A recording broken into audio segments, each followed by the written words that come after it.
So my family begged for the opportunity to watch my daughter, 6 months old, instead of sending her to daycare. My mom has been an angel and watches her 2 to 3 days a week, and I fill in the rest with other family members.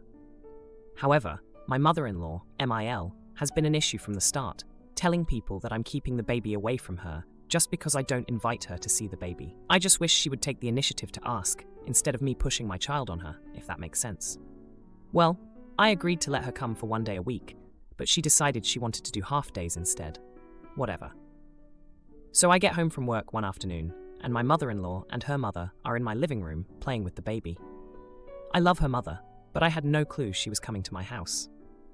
When I arrived, the baby was tired because of a missed nap, so that Grandma could visit. So I immediately take her to put her down for a nap. And they left. So I decided to send a text that says, "I would appreciate you asking me or letting me know before you invite someone to the house. Nana is always welcome. I just like to know who is here." My mother-in-law ignored me for days and didn't respond.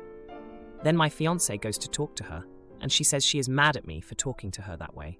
So I call her, and she begins to tell me I'm rude and that I should have never said anything to her for inviting her own mother over. She never apologized. She told me I was a witch and also told me to keep my mouth shut when I'm talking to an elder. So apparently, I'm not allowed to have a preference of how my home or childcare is handled. I have no issues with her mother visiting. That's not the problem. The problem is, she doesn't respect me and doesn't think she needs to tell me these things in my own home. So I told her until she can learn to communicate appropriately with me and talk to me with respect as the parent of my child, she can't watch her anymore. Am I wrong for this? Edit. I didn't know everyone wanted so much detail. I was trying to keep it as short as possible. Yes, we don't have the best history. She is a drinker and doesn't work. She has been handed everything in life and gave my fiancé a pretty rough upbringing with drinking and drugs, but she has been clean from drugs for several years now. But I've tried very hard to keep the peace and allow her to see our child wherever she asked. And I have even taken her over to see her on occasion. I have asked my mom and other family members to communicate with me. They all know they can't just invite people over here without me knowing. I understand that his mother might not have thought about that or had an issue with it. That's not my gripe, and Grandma coming over is not an issue either. Sure, maybe I could have just looked past it, but I felt it would be better to express my wants for communication in the beginning, instead of letting things build up. I had a feeling she wouldn't be happy with me giving her any rules, because no one ever does. But I didn't expect her to treat me the way she did when I made a simple request. Also, after my fiancé talked to her with no avail, I sent her a text and said, "We need to talk. I can call you or come to you, just preferably not in front of the baby. Let me know what works best for you." This is after she ignored my original text for days. I was trying to set up a time to just talk and figure things out. Her response to that text was, "I will never apologize for having my mother over, and we should be welcome to come anytime we want to." I told her that's not how things work, and this is my home and my child she is referring to, so please be careful what she says next. And told her we need to talk in person. She proceeded to ignore me for another day until she finally called, and then the conversation happened in which she called me names and told me I should have kept my mouth shut because she is my elder and she wasn't doing anything wrong. So basically, I was arguing with a brick wall. And all I wanted was for her to acknowledge letting me know who comes over when she watches the baby, even if it's family. My family is treated no differently. It wasn't a jab at her. It was me stating the preference of my home. Update. My fiancé went to his mother's house to talk with her and let her know he wasn't happy with the way she talked to me, as he brought up the subject by saying, "I would like to speak my thoughts on the conversation you two had." His mother immediately became defensive and stated he wasn't going to reprimand her in her own home and that she will never bow down and lick my butt, and she is standing her ground. This ended up with her stating to him, "If this is how you guys feel, then I don't want to see her anyways, the baby." And then she literally ran him out of the house as if she was going to become physical with him and told him he isn't welcome back. I'm speechless. Now for a few comments before the update. Comment 1. Not the idiot OP. It is always a social faux pas to invite someone into a home that is not yours, especially when you are only visiting, without the owner's knowledge. You were not out of line for asking that she at least get into contact with you. told me I was a witch, and also told me to keep my mouth shut when I'm talking to an elder. Wow, and she wants to participate in her grandchild's life with that mouth. No idiots here. She can be respectful, or she can be a distant grandma. Comment 2. Told me I was a witch, and also told me to keep my mouth shut when I'm talking to an elder. How are you supposed to talk to an elder with your mouth shut? Jokes aside, not the idiot. The second she called me a witch, I would have told her she is no longer welcome in my house. Actually, I would have told my partner to tell his own mother that she was no longer welcome in our house. Now, for the update. Hey everyone, I'm back with an update on the situation with my mother-in-law. It's been a wild couple of weeks, and I've got some news to share. After the last confrontation, things went from bad to worse. My fiancé was really upset about how his mom treated him when he tried to talk to her. He's always been the peacemaker in the family, but this time, he was at a loss. We both agreed that we needed to find a middle ground, but it seemed impossible with the way things were going. Now, my mom has been a saint through all of this. She's been watching our daughter like clockwork, never complaining, always so supportive. She's the one who suggested we sit down and have a family meeting to clear the air. I was hesitant at first, but I knew we couldn't keep going on like this. So, we planned a meeting at our house. My mom, my fiancé, and I sat down and waited for my mother-in-law to arrive. The tension was thick. You could cut it with a knife. When she walked in, she had this look on her face like she was ready for battle. But my mom, bless her, started off by talking about how important family is and how we all need to work together for the sake of our little girl. The conversation was rocky at first. My mother-in-law was still on the defensive, bringing up how she raised her son all by herself and how she's always been independent. She talked about her past, how she struggled with addiction but has been clean for years now. She said she felt like we were trying to control her. But then, something unexpected happened. My fiancé, usually so quiet, spoke up. He shared stories from his childhood, the tough times they went through because of her drinking and how it affected him. He told her that he understood her struggles, but now it was about his daughter's well-being. It was like a switch flipped in my mother-in-law. She started to cry, saying she never realized how her actions had hurt her son. She admitted that she was scared of being pushed out of her granddaughter's life, and that's why she reacted so strongly. We all talked for hours, and finally we reached a compromise. My mother-in-law agreed that she would always let us know in advance if she wanted to bring someone over when she was watching the baby. In return, we promised to include her more in our daughter's life, to make sure she felt like a valued part of the family. But here's the jaw-dropping part. My mother-in-law confessed that she had been feeling lonely, and that's why she brought her mom over without asking. She missed the company and wanted to feel needed. It was a moment of vulnerability we had never seen from her before. Since then, things have been better. Not perfect, but better. My mother-in-law has been sticking to the agreement, and we've been making an effort to invite her over for dinner once a week. It's been nice, actually, seeing her play with our daughter and watching them bond. Just yesterday, we had another surprise visit, but this time it was different. My mother-in-law called ahead and asked if it was okay to come over with a small toy she bought for the baby. It was a small gesture, but it meant the world to us. It showed that she was trying, that she respected our wishes. My fiancé and I have been reflecting on everything that's happened. We've realized that communication is key, and that we all have our own histories that shape how we act. It's been a learning experience for all of us, and I'm hopeful for the future. My man wanted to test if I'm allergic to fish, so he secretly added anchovies to our pasta sauce. Oh boy, he regrets it after what happened at a dinner party. Let me explain. I, male, late 30s, have an allergy to fish that is non-deadly but serious and uncomfortable. My allergy is not in question. I have been allergic to fish since I was a toddler.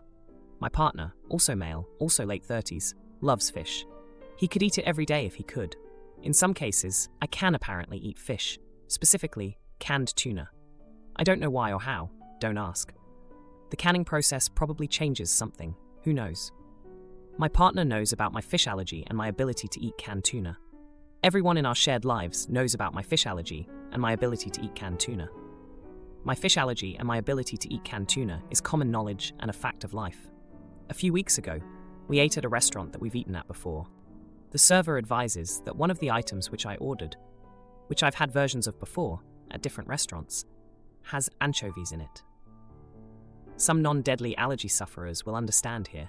sometimes you brush this warning off at restaurants because you know the server and the restaurant say these things merely to cover their bases so that the responsibility is back on you, the customer.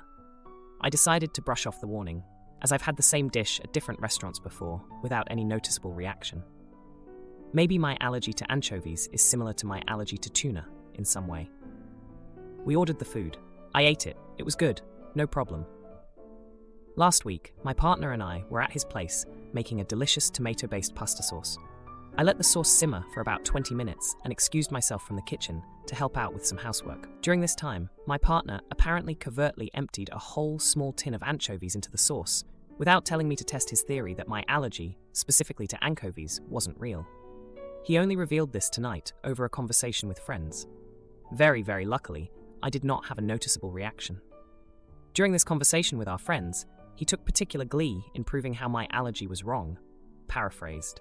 And by glee, I mean sing-songy voice, childish dancing around the table, and fishing out the emptied tin out of the recycling bin outside and showing it to me to prove his point. So, he did something I did not consent to that could have resulted in an allergic reaction, however major or minor. I felt violated. I felt that he broke my trust. I felt hurt. When our friends left, I told him this, and his response was that I lied to him. About my allergy, when I told the server at that restaurant a few weeks ago that I had a fish allergy, and by doing so, I was in the wrong. Apparently, I'm the bad guy, which feels like a major deflection of wrongdoing, if you ask me. The fact that he didn't understand that his actions hurt me and made me feel violated is bonkers to me. He got angry at me, and I left for the night. I'm trying to make sense of all of this. Am I in the wrong here? Now, for a few comments before the update. Comment 1. Not the idiot, what your partner did was potentially dangerous. Allergies are not something you mess around with. If someone says they are allergic to something, you take them at their word and avoid feeding them those things. He is not a doctor. He is not some mad scientist residing in a dark basement testing on rats. He poisoned your food for fun to prove his point. This would be a deal breaker for me. He broke your trust in a horrible way. He decided to play Russian roulette with your health, and he was gleeful about it. Comment 2. Not the idiot. It's never okay to tamper with food, especially with allergies. Constant exposure could also lead to problems. A possible explanation for your ability to eat canned fish. Cooking things can destroy or impact the allergen enough to not cause a reaction. That doesn't mean you should experiment because you can't actually see if that's the case without trying. Now, for the update. A lot has happened since my last post, and I need to get this off my chest. After the incident with the anchovies in the pasta sauce, things between my partner and me have been tense, to say the least. I've been reflecting on our history together, trying to understand how we got to this point. My partner, let's call him Alex, has always been the adventurous type, especially when it comes to food. He's the kind of guy who would try the spiciest dish on the menu just for the thrill of it. I admired that about him, his willingness to take risks, but I never thought he'd take a risk with my health. We've been together for a good number of years, and he's seen firsthand the discomfort I've gone through when I've accidentally ingested fish. It's not pretty. I get itchy, my throat feels tight, and I'm generally miserable for a while. So, when he decided to test my allergy, it felt like a betrayal of everything we'd been through. The day after the incident, I was still at my friend's place, trying to cool off. I couldn't believe Alex had been so reckless. I kept replaying the moment he danced around the table, showing off the empty tin of anchovies. It was like he was proud of potentially putting me in harm's way. I decided to confront him about it. I went back to our place, and we had it out. I told him how his actions made me feel unsafe and disrespected. He tried to argue that he was just trying to prove a point, that I was overreacting about my allergy. But I wasn't having any of it. I reminded him of the time we went to a seafood restaurant for his birthday. And I had to sit there with my own packed lunch because I couldn't risk eating anything from the menu. Did he think I enjoyed that? Did he think I liked being the odd one out? The argument got heated, and Alex let slip something that made my blood run cold. He admitted that this wasn't the first time he'd done something like this. A few months back, we'd gone to a barbecue at a friend's place, and I'd had a reaction. I thought it was because of cross-contamination, but Alex confessed that he'd slipped some fish oil into one of the dishes. He said he did it because he thought it was all in my head. I was floored. I couldn't believe he'd been experimenting on me, using me as his personal lab rat. It was a massive breach of trust. and I didn't know if I could forgive him. The next day, I went to see a lawyer. I wanted to know what my options were, because this felt like it bordered on something criminal. The lawyer was sympathetic and told me that while it might be difficult to pursue legal action, I had grounds to file a complaint if I chose to. Meanwhile, Alex was trying to make amends. He sent me texts, left voicemails, and even showed up at my work with a bouquet of flowers.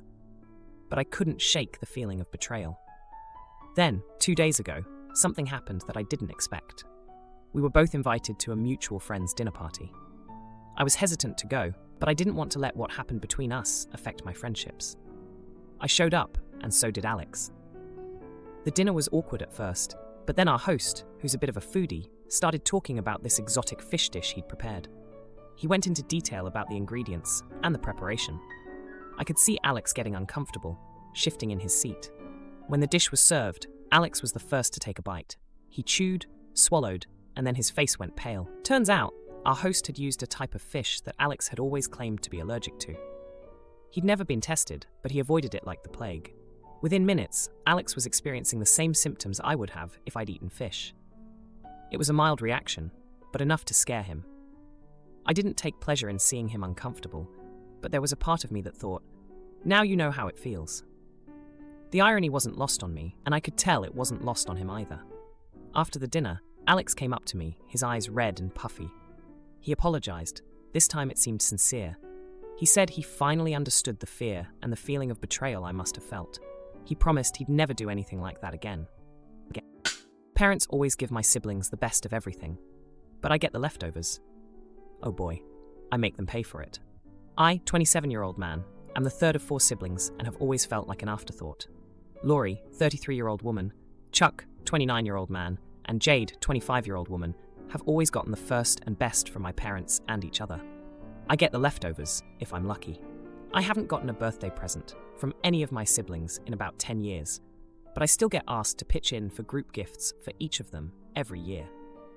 On Friday night, we were having a family dinner, and it honestly felt like every other sentence was a dig at me, or a less than subtle brag by my siblings about something they have been given by my parents that I was denied. They talked about how nice almost all of our weddings were, but made sure to mention it was okay that my wife and I had a small, low-key wedding. And it was okay. We loved it, but they brushed over the fact that my parents paid for all of my siblings' weddings, but not mine, because somehow they couldn't afford it, because they were saving up for Jade's wedding. They brought up how little student loans they have, because my parents helped them. All of them lived on campus at expensive 4-year schools.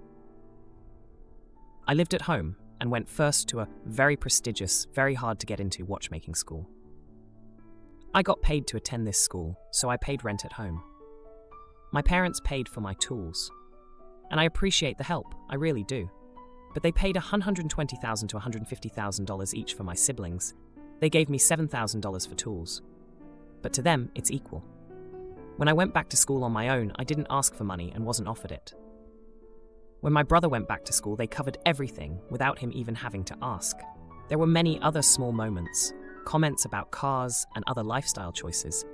But what made me snap was my brother and his wife mentioning their marriage being so great because they do things like spontaneous dates, like the one they had the prior Friday night. The Friday night where my parents called my wife and I last minute to cancel plans, they had to eat dinner at our house because they had to watch Chuck's kids because of an emergency. Turns out that emergency was a dinner for Chuck and my sister-in-law at Texas Roadhouse. I had spent hours making my grandpa's ziti and meatballs with homemade marinara because it's my mom's favorite. I wanted more than anything to scream at them, but instead I got up and left without saying a word, and my wife followed me. When my mom called me later to ask why I left, I just explained exactly why. I explained the favoritism, the unfairness, and the fact that it doesn't feel like they care about me. She didn't say much, and I wasn't really looking for an explanation or an apology in the moment. I just felt like it was self-evident. But if she really didn't see it, I'd spell it out. Evidently, at least parts of what I said have been shared with my siblings, because now Chuck and Laurie are furious at me and saying I ruined dinner, and my mom is upset that I am hurt. They say I'm immature for keeping score. Am I the idiot? Now, for a few comments before the update. Comment 1. Not the idiot. Time to go low. contact with your family, as spending time with them sounds as if it's a major chore that ends up hurting your valid feelings. Enjoy your wife and your life. Chuck and Laurie are just upset that they were finally called out. I would go no contact with them. Edited to add, your ziti and meatballs with homemade sauce sounds delightful. Comment 2. Not the idiot. Your siblings are keeping score as well. They use that score to belittle you every time they see you. Your parents, including your mom, who is all of a sudden upset that you are hurt, have allowed that to happen. Your mom is only upset because you finally stood up for yourself and called them all out. Keep on keeping score, they certainly will. Now, for the update. Hey everyone, thanks for all the comments on my last post. It's been a chaotic 3 months since then, and a lot has happened. I never expected things to escalate the way they did, but here we are. After that dinner blow-up, things got icy at home. My wife and I tried to keep to ourselves, but my family's drama has a way of pulling you back in. Chuck and Laurie were still mad at me for ruining dinner, and Jade was awkwardly trying to stay neutral. My parents, on the other hand, were doing their usual dance of pretending nothing was wrong. But then, 2 weeks later, my mom called me out of the blue. She was crying, saying she and Dad had been talking, and they realized they had been unfair to me. I was skeptical, but I agreed to meet them for coffee. It was a tense conversation, but they actually apologized. They even offered to help pay off some of my student loans as a way to make amends. I was floored. It felt like maybe, just maybe, things were taking a turn for the better. That feeling didn't last long. The next family gathering was Jade's birthday. I thought it would be a good chance to start fresh, but the moment I walked in, I could feel the tension. Chuck and Laurie were giving me the cold shoulder, and my parents were awkwardly overcompensating with their attention to me. It was uncomfortable, to say the least. Then, the bomb dropped. Chuck's wife, who had been unusually quiet, suddenly announced she was leaving him. She accused him of having an affair with Laurie. The room went dead silent. I couldn't believe it. My brother and sister, caught in this mess. It was like a bad soap opera. The fallout was immediate. My parents were devastated, trying to mediate between their children while dealing with their own sense of betrayal. Jade was crying, feeling like her birthday was ruined. And me? I was just standing there, feeling like the only sane person in a madhouse. In the weeks that followed, the family was in chaos. Chuck and Laurie were both trying to do damage control, but it was too late. The secret was out, and it was tearing the family apart. My parents were trying to hold things together, but you could tell they were struggling. Amidst all this, my wife and I found out we were expecting our first child. It should have been a happy time, but with the family in shambles, it was bittersweet. We decided to keep the news to ourselves for a while, not wanting to add to the drama. But secrets have a way of coming out. When we finally shared our news, the reaction was mixed. My parents were overjoyed, but Chuck and Laurie were too caught up in their own problems to care much. Jade was happy for us, but I could tell she was still hurt by everything that had happened. As for me, I was dealing with my own heartbreak. Despite everything, I still loved my siblings.